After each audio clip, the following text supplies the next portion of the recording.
Quando eu vi isso, o Andréas Pereira, no Jornal Nacional, que era para ser expulso. O conseguiu ali encaixar o time. Felipe Anderson voltando a jogar bem. O Veiga mesmo, o Veiga hoje é reserva. Muito bem, pessoal, tô chegando com mais um corte do Palmeiras aqui pra vocês. Depois da vitória do Verdão por 4-1, a mídia esportiva está rasgando o elogio pro Palmeiras. Então bora conferir esse trechinho que eu tô trazendo aqui pra vocês. Um do apito final do Neto e o outro da ESPN Brasil, trazendo todos os detalhes da vitória do Verdão e toda a informação do Palmeiras aí, que segue líder do Campeonato Brasileiro. Mas antes de conferir esse vídeo, peço para vocês verifiquem se tá inscrito no canal para você ficar por dentro de todas as notícias do Palmeiras. Então, sem mais delongas, bora pro vídeo. E ontem o Palmeiras venceu então a sua partida contra o Juventude, uma das partidas que o Palmeiras tinha atrasada, né, no campeonato. Abre 3 pontos de vantagem na liderança da competição. E o Abel Ferreira, claro, falou sobre todas as questões que envolveram o jogo de ontem, depois do jogo. Até porque, né, Jailson, era um Palmeiras bastante desfalcado por conta de suspensões, caso do Vitor Roque, por exemplo, e também de convocações, entre elas o Flaco, o próprio Aníbal, Emiliano Martinez. Então foi um Palmeiras totalmente modificado. E aqui vai meu elogio ao Abel Ferreira. Tudo bem que o Juventude ofereceu pouquíssima resistência, mas era um jogo perigoso. Eram 10 desfalques, né? O time do Palmeiras, ofensivamente, ainda mais com os últimos números, por exemplo, da dupla lá, né? Do Flaco Roque, poderia ter dificuldade na questão ofensiva. E assim, o Fux, o Abel Ferreira escala com 3 zagueiros, solta o Piquerez, né? E o Giai como 2 alas. O Andréas Pereira ontem foi o primeiro volante. E mesmo assim, com a liberdade danada, organizando o time, dando tapa por 2 lados. Rafael Veiga, importante também, essa cena muito emblemática, essa comemoração do Bruno Rodrigues, uma falha grotesca ali do Jandrei, né? Mas muito interessante o gol e ele beijando os 2 joelhos, ainda mais depois, né, da sequência de lesões do tempo que ele ficou afastado. Mas eu elogio o Abel Ferreira, porque o Palmeiras atropelou o Juventude. Tudo bem, o Juventude está brigando contra o rebaixamento, mas até pelos desfalques que o Palmeiras tinha, né, ontem, significativos, o Juventude poderia ter tentado, né, pressionar um pouco mais, ter tentado fazer um jogo diferente. E não conseguiu. O Juventude mal conseguiu trocar 3 passes durante o jogo. Então, assim, para mim, mais uma vez, né, a força do grupo do Palmeiras e o técnico que é o Abel Ferreira. Para mim, ele foi muito bem ontem, sim. E esse gol, né? Esse gol do Felipe Anderson, a jogada é bonita porque ela sai lá de trás também, não é Donk. E assim, você pega esse meio de campo que tinha o Andréas, olha o lançamento do Veiga, Felipe Anderson, ainda Maurício, Dom. Foram os 4 meio-campistas participando do gol, porque o Andréas dá o passe pro Veiga, o Veiga faz esse lançamento espetacular e o Maurício dá assistência pro Felipe Anderson, né? O Gelson falou bem na questão dos 3 zagueiros. O Fux até às vezes saindo um pouquinho mais para dar um combate quando sem a bola e dando muita liberdade para os laterais da amplitude, e com isso Felipe Anderson e Veiga fechando por dentro. Acho que são muitas boas notícias. Primeiro, estou de acordo com o Jailson em relação a como o Abel foi bem escalar. É o Juventude, pior defesa do campeonato, vice-lanterna, diferença grande de investimento, é verdade. Mas quando você tem um time tão desfigurado, por mais que você tenha maior investimento e tudo mais, às vezes não dá uma liga tão boa e o Palmeiras conseguiu fazer isso. É o seguinte, né, Dom, que ele escalou quem ele tinha. Exato. Ele falou, eu tenho esses. Só 2 do banco que não eram garotos da base. Então, exato. Ele que era o Jefté. Sim. Era o entrou, Jefté e o Carlos Miguel. Não, era o Carlos Miguel, não. O goleiro. Era o goleiro, era isso. O resto era tudo da base. Então, assim, ele escalou, ele assim, eu tenho esses jogadores, tá? Assim, como é que eu encaixo o time? E aí você vê, todo mundo foi encaixando. O Bruno Fux fez um grande jogo, não só pelo equilíbrio defensivo, mas além do gol e tudo mais. Legal ver o Veiga tendo mais uma grande atuação, acho que tendo uma boa aparição. Assim, então foi uma vitória merecida, de domínio total do Palmeiras, com as dificuldades. Eu só queria me enaltecer um aspecto, pra mim, porque aí transcende futebol. Cara, o que aconteceu do Bruno Rodrigues é muito bonito. Sim. Eu acho muito legal e a gente tem que rebater nisso. Porque imagina na cabeça de uma pessoa, sabe? Aí, pensando no lado humano, não tanto o jogador. Você ficar 2 anos de uma lesão tão séria, o quanto que isso pode sobrecarregar. E até o José estava falando, a comemoração é muito bonita, né? De beijar os 2 joelhos por toda a situação e ver ele fazendo gol. Você vê todo mundo assim se unindo. Assim, para mim, lógico, eu tô em vitória, Palmeiras líder do brasileiro, abrindo uma vantagem importante, mas para mim a imagem que fica é o gol dele. Só para completar uma coisa em cima disso, Pedro, ele ontem contou, e o Abel falou também, um pouquinho antes do Mundial, ele sofreu uma outra lesão e que ninguém ficou sabendo. Por isso que ele precisou ficar aqui no Brasil sozinho, ele postava foto sozinho no centro de treinamentos, enquanto estava todo mundo lá no Campeonato Mundial de Clubes. Tem outro aspecto aí que eu vejo, Bruno, porque sobre o time, eu acho que a gente não precisa falar do que é o Palmeiras pós-chegada do André, esse entendimento do Vitor Roque com o Flaco, o que é o Palmeiras que ontem soube como construir, porque não é só você ganhar, porque ganhou de uma forma aleatória, porque um jogador jogou muito, não. O Palmeiras sabia como ele estava saindo jogando, o Palmeiras sabia como ele estava rodando a bola, o Palmeiras sabia como ele estava, o tal gol que você citou, os 4 nomes que passam, como ele estica, sai em ligação direta, como ele estava invertendo bola quando tinha que criar, atraindo de um lado, inverte para cá. O Palmeiras sabia isso tudo. Agora você toca num aspecto que eu acho importante, que é de fora de campo, também que vai além do campo. E outro aspecto que me parece significativo é que, em algum momento daquela fase instável do Palmeiras, de cobrança do Abel, o Palmeiras perdeu uma conexão com seu torcedor. O Palmeiras teve jogo de Allianz para um público que a gente não está acostumado a ver nos últimos anos. E me parece que esse Palmeiras atual também ele volta a se conectar com o seu torcedor. E eu acho que quando você tem uma dezena de desfalques, você consegue um resultado desse, você fica mais próximo do seu torcedor. Quando você tem um jogo importante se aproximando, como é o jogo contra o Palmeiras, contra o Flamengo, você consegue um resultado desse, é líder e com vantagem, com mais vitórias, você precisa estar perto do seu torcedor. Quando você tem um momento, sim, de debate, opinião pública, de polarização, o torcedor tem uma coisa de abraçar, já tem muita gente contra a gente, então vamos aqui nós nos unirmos. Então o Palmeiras também começa a se reconectar com o seu torcedor, que eu acho que perdeu.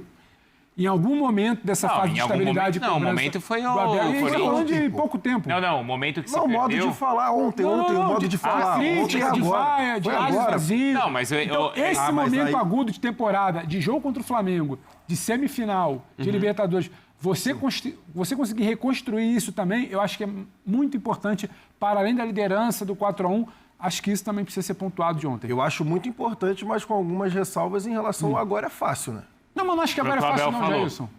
Não acho que agora é fácil não. Porque eu acho que o time volta à liderança em primeiro lugar, agora é mole. A gente já viu essa torcida do Palmeiras com vitória também questionando. Sim, claro. A gente já viu a torcida... Então eu acho que tem muito elemento agora que traz o torcedor para perto, para além da vitória. Porque o time está conseguindo voltar a jogar bem. Mas eu acho que tem momentos que você teve vitória e não teve exatamente uma conexão. Não, mas tem momentos que você... Eu acho que agora junta tudo isso. Eu sei, mas tem momentos que você não joga... mais fácil. Exatamente. Mas agora você tem muito mais... Eu acho que você tem um entendimento. Tem, sim, um nós contra ele nesse debate polarizado de Flamengo, Palmeiras e Liga, você tem.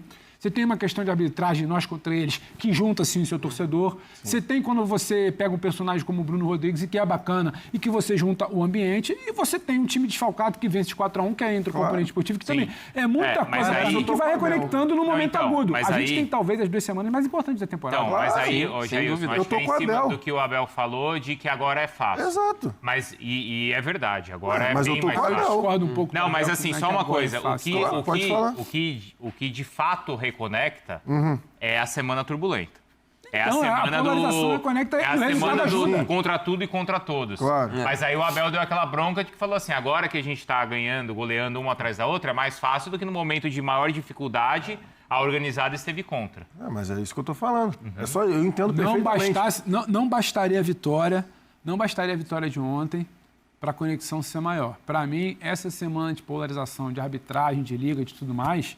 ajuda. Olha lá, tá todo mundo batendo na gente. Então tá na hora de a gente se fechar aqui também. Claro, eu entendo perfeitamente isso. Por exemplo, é isso que eu tô falando. Você, no momento que tá lá, Rio, São Paulo, os eixos lá, Palmeiras e Flamengo, tá uma chatice danada extracampo. Arbitragem e tal. O Palmeiras acaba de virar lá, por exemplo, Palmeiras na nota, né? Virada épica e ninguém fala da virada do Palmeiras por conta, né, dos lances que todo mundo viu, a gente não precisa ficar aqui repetindo, da arbitragem. Mas o que eu estou botando em consideração não são nem esses últimos jogos, né, de agora. Eu estou falando que desde a ascensão, né, desde a eliminação, vamos botar assim, para o Corinthians na Copa do Brasil e a ascensão da dupla. Quando o Abel Ferreira, e aí começa a dupla e, enfim... E naquele momento, estou botando naquele momento, que eu acho que é o que o Abel Ferreira estava falando. Isso. Que naquele momento que ele precisava do apoio do torcedor do Palmeiras. E as vaias, xingamento. Né? Aí teve toda aquela questão no CT. Xingamento deve ter aquela questão lá no CT. Por isso que eu só estou pontuando esse lado. Mas é verdade. Agora é fácil, teve isso tudo. Aí agora que os dois estão jogando pra caramba, o Abel conseguiu ali encaixar o time, a dupla por dentro, consegue botar os laterais para apoiar, o Felipe Anderson voltando a jogar bem. O Veiga hoje é reserva, mas quando entra está sendo peça importante também. E aí, agora, mesmo com 10 desfalques, eu entendo perfeitamente você lotar o Allianz Parque, porque agora tem a crença no time, tem a crença de que o time está performando, mesmo com os 10 desfalques. Então, assim, por isso que eu tô falando que eu entendo a crítica do Abel. Porque agora, pra mim, com todo o respeito do mundo, mas agora é fácil. É mais fácil. Agora é muito mais fácil você lotar, você apoiar, você aplaudir, do que foi no momento que tava lá na crise, que, enfim, só teve xingamento. Só Neumann. Não, né? Mas por parte da organizada, sim. Por parte da organizada, tiveram alguns xingamentos e críticas. Só isso. Eu entendo, e assim, acho que ainda deve ter ficado uma marca no Abel do xingamento para ele. Mas você acha que ele não deveria ter falado isso ontem, Dom? Eu acho que tem que ser uma coisa muito espontânea. Eu entendo ele falar isso. E eu entendo se ele tivesse guardado uma mágoa por conta daquele episódio. Porque, cara, é o maior técnico da história do clube, tudo que venceu. Assim, por mais seja uma cultural... Acabou, cara. A gente ouviu. Assim, então, eu ficaria... Parte do próprio torcedor. Eu entendo porque eu ficaria magoado, cara, de ouvir esse tipo de xingamento e tudo mais no estádio, sabendo tudo que você fez e, assim, foi um período turbulento. Então, eu, particularmente, eu ficaria magoado, então eu entendo o Abel fazer o comentário que fez ontem. É que também tem todo o contexto, e ontem foi, acho que até importante, porque o Abel, de fato, deu nome, porque ele falou da organizada, porque ele sabe muito bem que a organizada ela não tem regalias com a direção do clube e que em qualquer momento de menor instabilidade ela vai aproveitar para tumultuar. Né? Então, ontem o Abel foi bem claro que falou, eu preciso da organizada assim, como estava hoje. Não só no momento fácil, mas eu precisava também no momento difícil. Mostra aqui pro Godoy o lance. Mostra o lance daquilo que o VAR falou. Qual que é a ignorância dele da regra? E, por favor, a interpretação da regra daquilo que ele falou, Oscar Roberto Godoy. Craque Neto. Tá linda de azul, hein? Não, a Marília. De azul, obrigado. A gente vai cantar daqui a pouco. Eu tô de azul e ela. Não, isso que eu ia falar, pô. Se tivesse esses daqui, for um azul legal, desbotada. Mas, Craque Neto, o que nós tivemos nesse lance... Cadê o lance? Ali, ó. Qual lance que é? Não, esse lance é o o Andrés que teria Pereira, ser expulsão. Você pode olhar ali, ó. Tá. Aqui, ó.